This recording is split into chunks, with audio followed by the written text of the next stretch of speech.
नमस्कार बच्चों, आपकी कक्षा 11वीं की पाठ्यपुस्तक आरोह भाग 1 के गद्य खंड के पाठ 9, जिसके लेखक जवाहरलाल नेहरू जी हैं, इनका जीवन परिचय पढ़ने के पश्चात अब हम पाठ की कहानी, उसके सारांश को अच्छी तरह से समझेंगे।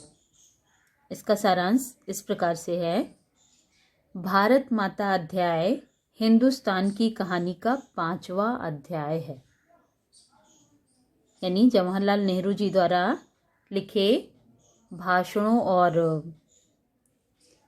जलसों में जो भी उनका संग्रह था, उसके हिंदुस्तान की कहानी से ये भारत माता पाठ आपके पाठ्यक्रम में लिया गया है। इसमें नेहरू जी ने बताया है कि किस तरह देश के कोने कोने में आयोजित जलसों में जाकर वे आम लोगों को बताते थे कि अनेक हिस्सों में बटा होने के बाद भी हिंदुस्तान एक है। इस अपार फैलाव के बीच एकता के क्या आधार हैं और क्यों भारत एक देश है, जिसके सभी हिस्सों की नियति एक ही तरीके से बनती बिगड़ती है। उन्होंने भारत माता शब्द पर भी विचार किया तथा यह निष्कर्ष निकाला कि भारत माता की जय का मतलब है यहाँ के करोड़ों करोड़ लोगों की जय। आइए अब कुछ केंद्र बिंदुओं में विभाजित करके पाठ को विस्तृत रूप से समझते हैं। नेहरू जी द्वारा जलसों में जाने पर श्रोताओं से भारत की चर्चा करना। नेहरू जी का कहना है कि जब वे जलसों में जाते हैं तो वे श्रोताओं से भारत की चर्चा करते हैं। भारत संस्कृत शब्द है और इस जाति के परंपरागत संस्थापक के नाम से निकला है। बच्चों, यह भारत नाम दुष्यंत और शकुंतला के बेटे भरत के नाम पर पड़ा है, क्योंकि भरत एक ऐसा निडर और साहसी बालक था जो शेर के भी दांत गिनता था, शेर के साथ खेलता था और उसके दांत खोल करके, यानी जिज्ञासा उसकी इतनी प्रबल थी कि उसे किसी भी तरह का कोई डर नहीं लगता था। वो निडर बालक है और इस बालक के नाम पर ही हमारे देश का नाम भारत पड़ा।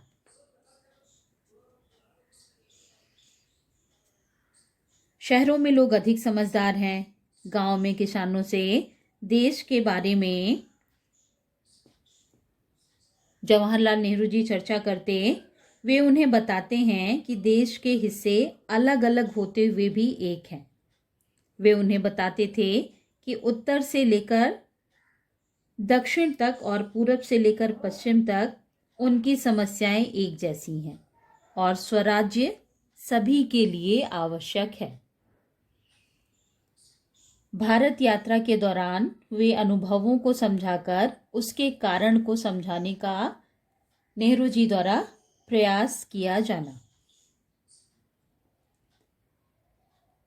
नेहरू जी ने संपूर्ण भारत की यात्रा की।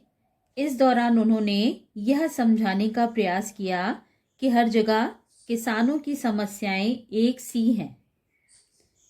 गरीबी, कर्जदारी, यानी गरीबों, कर्जदारों, पूंजीपतियों के सिकंजे, जमींदार, महाजन, कड़े लगान और सूद, पुलिस के जुल्म, ये सभी बातें विदेशी सरकार की देन है तथा सबको इससे छुटकारा पाने के लिए सोचना है।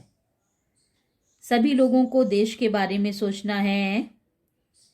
वे लोगों से चीन, स्पेन, अबिसीनिया, मध्य यूरोप, मिस्र और पश्चिमी एशिया में होने वाले परिवर्तनों का भी जिक्र करते हैं।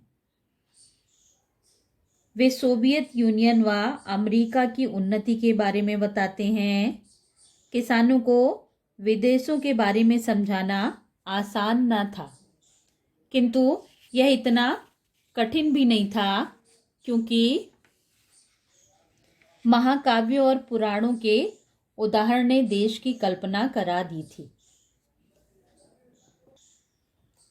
और तीर्थ यात्रा करने वाले लोगों ने या बड़ी लड़ाइयों में भाग लेने वाले सिपाहियों और कुछ ने विदेशों में नौकरी करके देश दुनिया की जानकारी दी।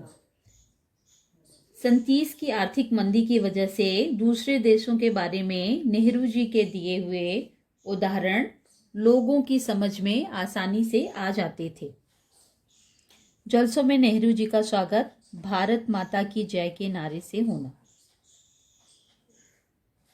अक्सर जब वो किसी जलसे में जाते तो जनता उनका स्वागत भारत माता की जय के नारे से करती।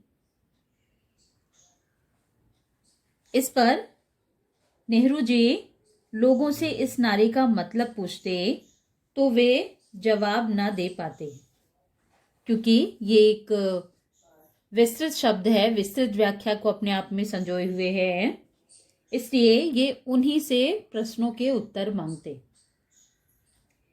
एक हट्टे कट्टे किसान ने भारत माता का अर्थ धरती बताया। नेहरू जी ने पूछा कि कौन सी धरती? उनके गांव की, जिले की, सूबे की या पूरे देश की धरती? इस प्रश्न पर फिर सब चुप हो जाते।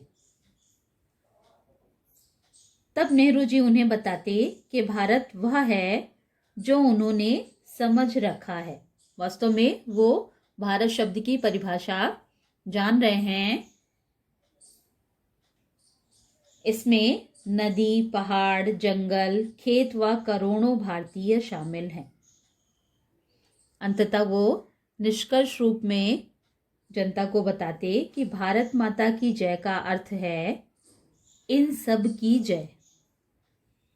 जब वे स्वयं को भारत माता का अंश समझते थे तो उन सभी नागरिकों के आंखों में चमक आ जाती थी और वो स्वयं को इसका एक जुज अर्थात हिस्सा समझने लगते थे।